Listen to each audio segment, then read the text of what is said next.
La Minute, Kroneur Attitude. Jean-Baptiste Tuzet. Adam Neumann et le secret de la licorne magique WeWork. Ou comment un fougueux millennial a vendu des rêves à des financiers baby boomers.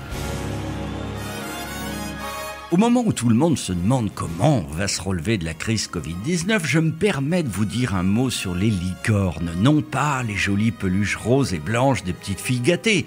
Non, plutôt ces jeunes entreprises déficitaires, mais à la croissance qui promet d'être accélérée. La reine des licornes, c'est Uber. Sauf que quand Uber a fait son entrée en bourse, le but ultime de tous les investisseurs, eh bien cette entrée en bourse a été une catastrophe. Et c'est ainsi qu'en 2010, le jeune Adam Neumann, après avoir dépensé $100 000 prêtés par sa grand-mère pour monter 2 startups foireuses, se retrouve dans un loft new-yorkais tout seul et décide d'en louer une partie à une entreprise. Et là, bouillonnant d'idées, il imagine soudain une sorte de green desk, sorte d'espace partagé, nous sommes au début des années 2000, qu'il surnomme un kibbutz capitaliste dans lequel de jeunes start-upers, voulant eux-mêmes faire fortune en faisant travailler d'autres gens sans ne rien y connaître, vont s'entasser pour échanger leur destin. Bref, comme à la maison. En fait, la personnalité du fondateur, beau gosse juif new-yorkais, marié à la sœur de Gwyneth Paltrow,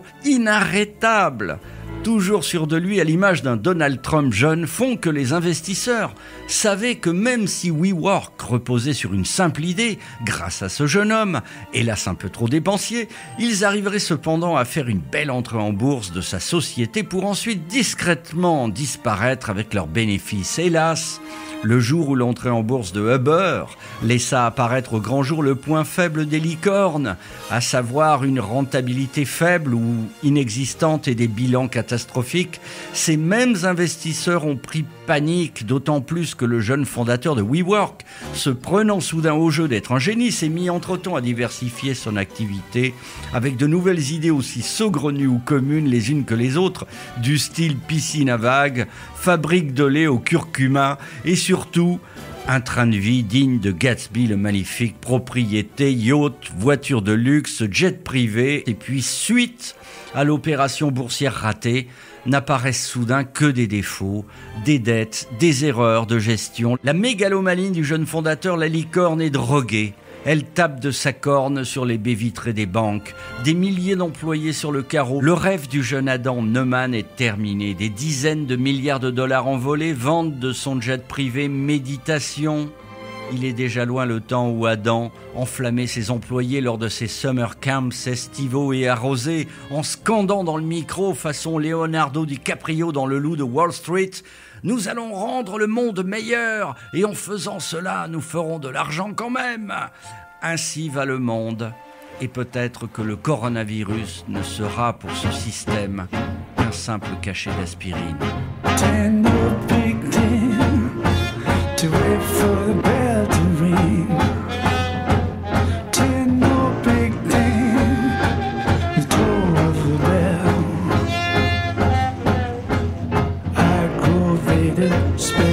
Days, I troll down town, a red light place.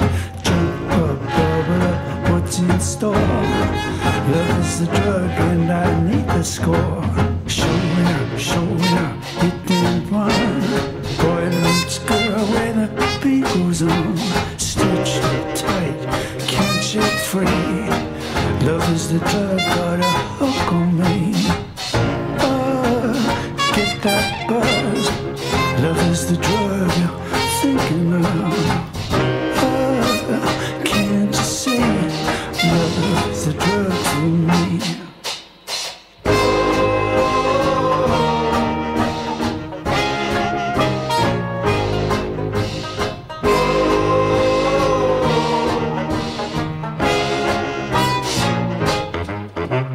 Late that night, I parked my car, stick my face in the singles bar, face to face, toe to toe, heart to heart as we hit the floor.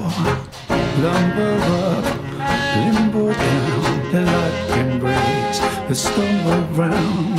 I say go, she say yes. Dim the lights, you can guess the rest. Get that